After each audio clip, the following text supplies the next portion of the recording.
Hello friends, అందరికీ నమస్తే. మేమైతే ఈరోజు తిరుపతి అయితే పోతున్నాం. టైం ఏమో 7:30 అవుతుంది. నేనైతే రెడీ అయ్యి కిందికి దిగలోపే మా అమ్మ అయితే లగేజ్ మొత్తం అయితే ప్యాక్ చేస్తుంది, స్నాక్స్ అవన్నీ. ఇక లగేజ్ మొత్తం తీసుకొని అయితే ఆటో స్టాండ్కి అయితే వచ్చేసినాం. ఆటో ఫుల్ అయ్యేదాకా పోనన్నాడు కాక, అయితే ఫుల్ పేమెంట్ ఇచ్చేసినాం, ఎందుకంటే లేట్ అవుతుంది ట్రైన్కి. చిన్నగా ఇక్కడ నుంచి అయితే బయలుదేరినాం. ఈ నుంచి 7 కిలోమీటర్స్ ఉంటుంది బస్ స్టాప్. ఇక డ్రైవర్ ఏమో సజెషన్స్ ఇస్తుంటూ ఏం చేయాలి, ఎట్లా వేయాలి, ఎట్లా పోవాలనేసి. ఎందుకంటే ఆయన 3 times వెళ్ళిండంట తిరుపతికి ఆల్రెడీ. ఇక బస్ స్టాప్కి వచ్చేసరికి అయితే 9 అయింది. ఇక బస్ అయితే ఎక్కి బయలుదేరినాం ఆ నుంచి. మా అక్క వాళ్ళ ఫ్యామిలీ, మా ఫ్యామిలీ, 2 ఫ్యామిలీస్ అయితే కలిసి వెళ్తున్నాం తిరుపతికి.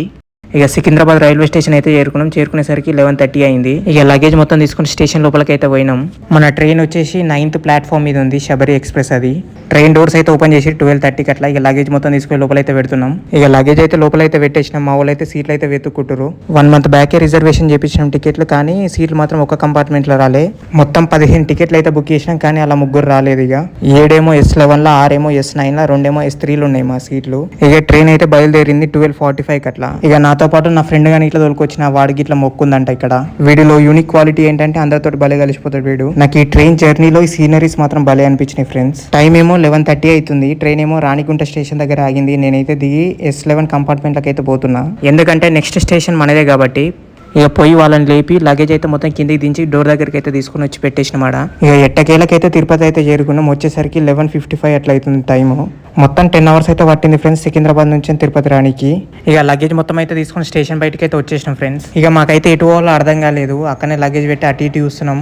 ఏం చేయాలో అర్థం కాక టాక్సీ డ్రైవర్ దగ్గరికి పోయి అయితే అడిగినాం.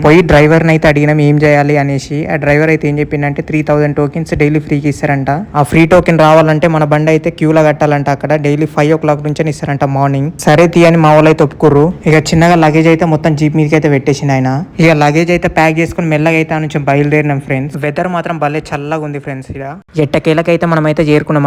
అడిగి అయితే క్యూ కట్టినాం. టైం ఏమో 1 అవుతుంది. 4 o'clock వరకు వెయిట్ చేయమన్నాడు ఆ డ్రైవర్. ఇక చిన్నగా టీ స్టాల్ దగ్గరికి పోయి అయితే ఛాయ్ అయితే తాగినాం అందరం. యాక్చువల్ గా డ్రైవర్ ఏం చెప్పినా మా వాళ్ళకైతే ఏం అర్థం కాలేదు. టోకెన్లు తీసుకున్న తర్వాత 2 kilometers మళ్ళీ నడవాలనేసి అన్నాడు ఆ డ్రైవర్. అయితే మా వాళ్ళు అయితే ఒప్పుకోలేదు. ఇక సీదా మమ్మల్ని అయితే కొండ మీద దించు అనేసి అన్నారు డ్రైవర్ తోటి. ఇక వేరే ప్లేస్ కి అయితే తీసుకొచ్చింది మమ్మల్ని. ఈ ప్లేస్ ని అల్పిర్ మెట్లు అంటారంట. ఇక్కడికి వచ్చేసరికి 2 అయితే అయింది టైము. గేట్లు అయితే 3 o'clock అయితే ఓపెన్ చేశారంట మీదికి పోయేటి.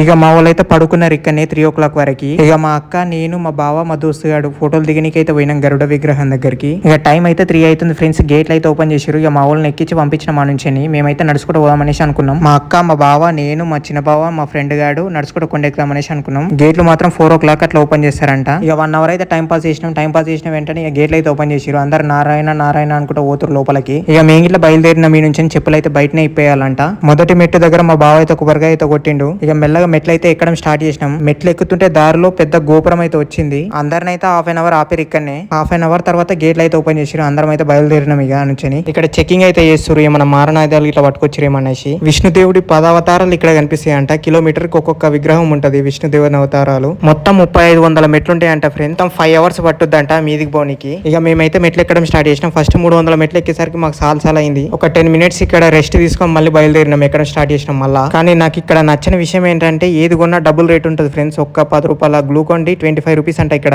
700 మెట్లు ఎక్కి మళ్ళీ ఒకసారి ఆగినాం. ఇక్కడ మళ్ళీ 1000 మెట్లు ఎక్కి మళ్ళీ ఒకసారి ఆగినాం. ఇక్కడ 300 మెట్లు ఎక్కుంటా జర్షప్ ఆగుకుంటా మళ్ళీ ఎక్కడం స్టార్ట్ చేస్తున్నాం. టైం ఏమో 6 అవుతుంది. మధ్యలో పెద్ద గోపురం అయితే వచ్చింది ఫ్రెండ్స్. ఇక అట్టే పోతుంటే మధ్యలో పెద్ద ఆంజనేయుని విగ్రహం అయితే కనిపించింది ఫ్రెండ్స్. ఇక చిన్నగా దర్శనం అయితే చేసుకుని అంచనా బయలుదేరినాం. ఈ అడవిలో మాకైతే వింత జంతువులు అయితే కనిపించినాయి ఫ్రెండ్స్. జింకలు, నక్కలు, కొండ ముచ్చులు లాంటివి. టైం అయితే 7 అయింది. ఇడికి వచ్చేసరికి మొత్తంలో అయితే కొండ అయితే ఎక్కినాం మనం. మళ్ళీ దిగాలి కొండ. ఇక నెక్స్ట్ వచ్చేది మోకాల పర్వతం. దీన్నే మోకాల పర్వతం అంటారు. అందరు మోకాల మీద ఎక్కుతారు. ఇది మొక్కులు ఉన్నోళ్ళు, కోరికలు నెరవేరినోళ్ళు ఈ కొండను ఎక్కుతారు మోకాల మీద. నాకైతే ఎటువంటి కోరికలు అయితే లేవు. నేనైతే నార్మల్ గానే ఎక్కేసిన ఈ కొండ. ఎట్టకేలకైతే దగ్గరకైతే ఏరుకున్నాం. ఇంకా 50 మెట్లు అయితే ఉన్నాయి. మొత్తం కొండ ఎక్కేసరికి మాకైతే 5 గంటలన్నర పట్టింది. ఇక సీదా టన్సూర్ హాల్ కి అయితే వచ్చేసినాం. కోడలు పుట్టెనకలు దేనికి చేతికి కత్తెర ఇచ్చి 5 కత్తెరలు కట్ చేయమన్నాడు కాక.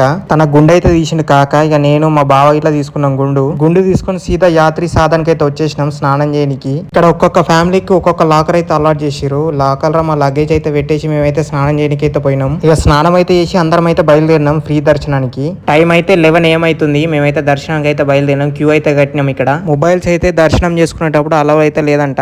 నాకు ఇక్కడ నచ్చిన విషయం ఏంటంటే 5 రూపాయల మిక్చర్ ప్యాకెట్ 25 రూపాయలు అమ్ముతారు ఫ్రెండ్స్. ఇక్కడ ఒక 10 రూపాయల జ్యూస్ డబ్బా 30 rupees అంట. ఇక్కడ మొత్తం దర్శనం కంప్లీట్ గానికి 10 hours అయితే పట్టింది ఫ్రెండ్స్. మాకు దర్శనం కంప్లీట్ చేసుకుని లడ్లు అయితే కొనుక్కొని బయటకి అయితే వచ్చేసినాం ఫ్రెండ్స్. మేము టైం ఏమో 11:30 అవుతుంది. సీదా మెస్ కి అయితే వచ్చేసినాం, కానీ మెస్ అయితే క్లోజ్ చేసిర్రు. ఇక చేసేది ఏం లేక బయట హోటల్లో తినేసి రూమ్ కి అయితే పోయినాం అందరం. ఇక నేను మా ఫ్రెండ్ గాడు మళ్ళీ వచ్చినాం ఇక్కడికి ఫోటోలు దిగనీకి. క్రౌడ్ మాత్రం ఏ మాత్రం తగ్గలేదు, అందరు ఇక్కడనే పడుకున్నారు. 4 o'clock వరకు ఇక్కడనే ఉన్నాం, ఫోటోలు అయితే దిగేసి ఇక్కడనే పడుకున్నాం నేను మా ఫ్రెండ్ గాడు. 6 o'clock కి రూమ్ కి అయితే పోయి స్నానం అయితే చేసినాం. ఇక స్నానం చేసి బయటికి వెళ్ళి ఒక టూరిస్ట్ బస్ అయితే మాట్లాడుకున్నాం. 2000 అంట చుట్టుపక్కల గుడ్లను చూపించడానికి. ఇక చిన్నగా అందరం అయితే బయలుదేరినాం ఆ నుంచేని. మొదటి గుడి వచ్చేసి శ్రీ వేణుగోపాల స్వామి టెంపుల్. ఇది అందరం అయితే పోయినాం, దర్శనం అయితే చేసుకున్నాం. ఇక దర్శనం చేసుకుని ఇక్కడే టిఫిన్ చేసి ఇక్కడనే షాపింగ్ చేసారు మా వాళ్ళంతా.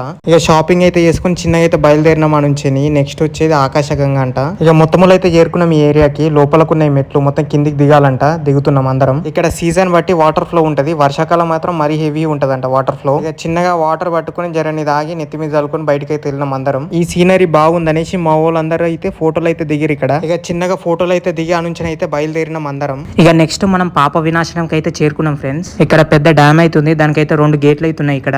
ఇక్కడ స్నానం చేస్తే మనం చేసిన పాపాలన్నీ పోతాయంట. ఇక మా వాళ్ళు అయితే అందరు స్నానం అయితే చేసారు ఇక్కడ. స్నానం చేసి ఫోటోలు దిగి మెల్లగా అయితే బయలుదేరినాం ఈ నుంచి. ఇక నెక్స్ట్ మనం పోయే ప్లేస్ శిలాతోరణం. దారిలో పోతుంటే ఈ సీనరీ మాత్రం భలే అనిపించింది నాకు. మొత్తం చుట్టూ అడివే, మొత్తం గ్రీనరీ ఉంది. ఇక మొత్తంలో అయితే మనం ఈ ప్లేస్ కి అయితే చేరుకున్నాం శిలాతోరణంకి. అక్కడ కనిపిస్తున్న స్టోన్స్ కి మాత్రం కొన్ని కోట్ల చరిత్ర ఉందంట. నాకు ఈ స్టోన్స్ చూస్తే ఇంగ్లాండ్ లో ఉన్న స్టోన్ హెంజ్ లాగా అనిపించినాయి. నెమలీలు పావురాలు అయితే పెంచుతారు ఫ్రెండ్స్ ఈ జాలీలలో. ఇక చిన్నగా అయితే లోపలికి అయితే దిగుతున్నాం ఫ్రెండ్స్ అందరం. ఇక్కడికి వచ్చేసరికి టైం ఏమో 12:30 అవుతుంది. ఇక్కడ కనిపిస్తున్న ఎల్లో కలర్ వాటర్ లో గోల్డెన్ ఫిషెస్ ఉన్నాయి, విష్ణు చేపలు అంటారంట వీటిని. ఇక దర్శనం అయితే చేసుకొని చిన్న పార్క్ అయితే వచ్చేసినాం ఫ్రెండ్స్ మేము. ఈ పార్క్ లో మాత్రం విష్ణు 10 అవతారాల విగ్రహాలు అవుతున్నాయి ఇక్కడ. ఇక చిన్నగా ఈ పార్క్ లోనే కూర్చొని ఫోటోలు అయితే దిగినాం మేము. ఫోటోలు దిగి చిన్నగా అయితే బయలుదేరినాం ఫ్రెండ్స్ నెక్స్ట్ ప్లేస్ కి. నెక్స్ట్ వచ్చే ప్లేస్ శ్రీవారి పాదాలు. దారిలో పోతుంటే ఈ విండ్ మిల్స్ మాత్రం భలే అనిపించినాయి. ఇక మొత్తం అయితే చేరుకున్నాం మనం ఆ ప్లేస్ కి. సుమారు 100 మెట్లేమో ఉంటాయి ఫ్రెండ్స్ ఈ నుంచి మీ దాకా. ఈజీగా ఎక్కొచ్చు అందరూ. మొత్తములో అయితే మీదికైతే చేరుకున్నాం మనం. వైకుంఠం నుంచి శ్రీ మహావిష్ణు ఇక్కడే అడుగు పెట్టినంట మొట్టమొదటిగా. ఇక్కడ కనిపిస్తున్న పాదాలు అవే పరమాత్మని పాదాలు. ఇక్కడ నుంచి సీదా గుడిలోకి జంప్ చేసినంట దేవుడు. ఇక చిన్నగా దర్శనం అయితే చేసుకొని ఆ నుంచి రిటర్న్ అయితే అయినాం ఫ్రెండ్స్ మేము. కిందికి అయితే దిగి పొడుగున్న చెట్ల మధ్యలో ఫోటోలు అయితే దిగినాం మేము అందరం. ఇక ఫోటోలు అయితే దిగి చిన్నగా వ్యాన్ అయితే ఎక్కినాం అందరం. డ్రైవర్ అయితే గుసా అవుతుండు ఇంకెంతసేపు అనేసి. ఇక ఆ నుంచి బయలుదేరి సీదా తిరుమలకి అయితే వచ్చేసినాం అందరం. టైం అయితే 2 అవుతుంది. సీదా భోజనం హాల్కి అయితే వచ్చేసినాం అందరం. ఇక అన్న ప్రసాదం తినేసి మన లాకర్ దగ్గరికి అయితే వచ్చేసినాం అందరం. షాపింగ్ చేసేసరికి 6:30 అయింది. లాకర్ నుంచి లగేజ్ గట్రా అన్ని తీసుకుని తిరుమల బస్ స్టాప్ కి అయితే వచ్చేసినాం అందరం. టైం చూస్తే 7 అవుతుంది. మళ్ళీ జీప్ మాట్లాడుకుని తిరుమల నుంచి తిరుపతికి అయితే వచ్చేసినాం ఫ్రెండ్స్. మొత్తం 14 కిలోమీటర్లు ఉంటుందంట మీది నుంచి కిందికి. గంట పట్టింది తిరుపతి బస్ స్టాండ్ కి రానికి. ఆన్లైన్ లో టికెట్లు అయితే బుక్ చేసినాం ఫ్రెండ్స్. మళ్ళీ తిరుపతి నుంచి సికింద్రాబాద్ కి 9 o'clock అయితే వచ్చింది బస్సు. మార్నింగ్ 6 o'clock వరకు జూబ్లీ బస్ స్టాండ్ కి అయితే చేరుకున్నాం.